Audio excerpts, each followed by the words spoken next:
Salam sejahtera bagi kita semua. Perkenalkan kami dari kelompok 9, mata kuliah MPSI. Di sini kami akan membahas tentang case communication failed. Sebelum kami menjelaskan presentasi kami, alangkah baiknya kami memperkenalkan diri. Perkenalkan, nama saya Niko Joraja Gogo dengan NIM 12S19022 dan teman saya. Perkenalkan, nama saya Yosua Parasian Batubara dengan NIM 12S1919029. Perkenalkan, nama saya Jamie Chris Bonar Sirait dengan NIM 12S19030. Nama saya Putri Hana Raja Buku dengan NIM 12S19056. Dan saya Harriet Rosalina Semarang dengan NIM 12S19057. Baiklah, kami akan memulai presentasi kami. Next. Nah, di sini kami memilih judul atau topik yaitu The Instruction Manual Diskette Customer Away. Sebagai salah satu yang pertama masuki bidang otomatisasi kantor, Segetet Software INC telah membangun reputasi untuk merancang program database dan akuntansi berkualitas tinggi dan mudah digunakan untuk bisnis dan industri. Ketika mereka memutuskan untuk memasuki word processing market, insinyur mereka merancang program yang efektif, serbaguna, dan kuat yang Segetet merasa yakin akan mengungguli perusahaan manapun.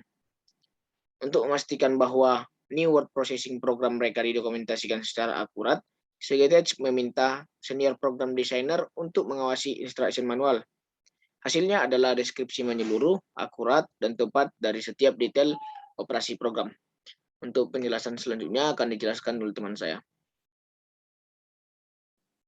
Selanjutnya, ketika Sagatek memulai memasarkan new brand processor, teriakan minta tolong membanjiri pekerja kantor yang begitu bingung dengan masif manual sehingga mereka bahkan tidak tahu harus bagaimana memulainya. Kemudian beberapa jurnal bisnis meninjau program dan menilainya terlalu rumit dan sulit dipelajari. Setelah awal yang mengesankan, penjualan new word processing program plummeted. Sagatek akhirnya mengeluarkan panduan pelatihan baru yang ditulis dengan jelas yang memimpin pengguna baru selangkah demi selangkah memulai latihan pengantar dan memberitahu mereka cara menemukan perintah dengan cepat. Tetapi penulisan ulang biaya Sagatek $350.000. Memimpin 1 tahun di pasar dan reputasinya untuk memproduksi perangkat lunak bisnis yang mudah digunakan. Selanjutnya akan dijelaskan oleh teman saya. Jenis kegagalan. Jenis kegagalan dalam studi kasus ini adalah perusahaan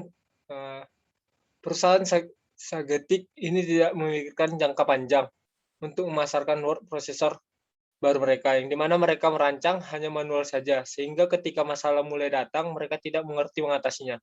Seperti yang dikatakan studi kasus, mereka tidak mengerti dengan program mereka sendiri. Di mana jenis kegagalan mereka yaitu di mana kesalahan komunikasi. Dalam studi kasus ini adalah analisis audiens mereka di bawah standar.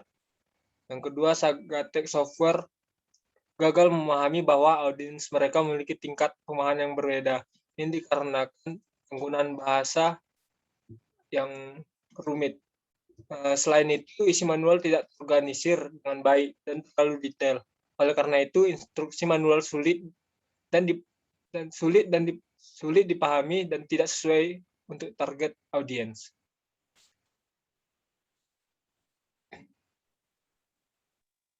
Selanjutnya saya akan menjelaskan penyebab. Penyebab dalam studi kasus ini adalah analis di bawah standar audiens mereka.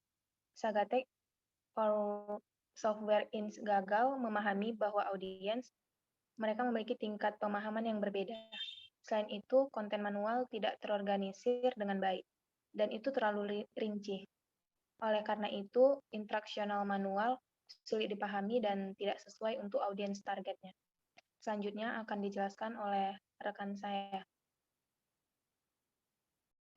Selanjutnya, saya akan menjelaskan mengenai solusi yang kami tawarkan agar tidak terjadi lagi pada proyek IT. Jadi solusinya itu adalah mitra internal seharusnya terlibat dalam pengambilan keputusan sebelum pelaksanaan program. Ini akan menyediakan platform untuk konsultasi sebelum memulai program. Nah, konsultasi akan memungkinkan perusahaan untuk menentukan kelemahan dalam program sebelum meluncurkan program. Selain itu, analisis pelanggan seharusnya dilakukan melalui survei sebelum implementasi untuk memahami ruang lingkup audiens. Dengan demikian, perusahaan bisa saja menyesuaikan informasi yang memenuhi keterampilan audiens. Baiklah, sekianlah hasil dari presentasi kami kali ini. Jika ada salah kata, kami mohon maaf. Terima kasih.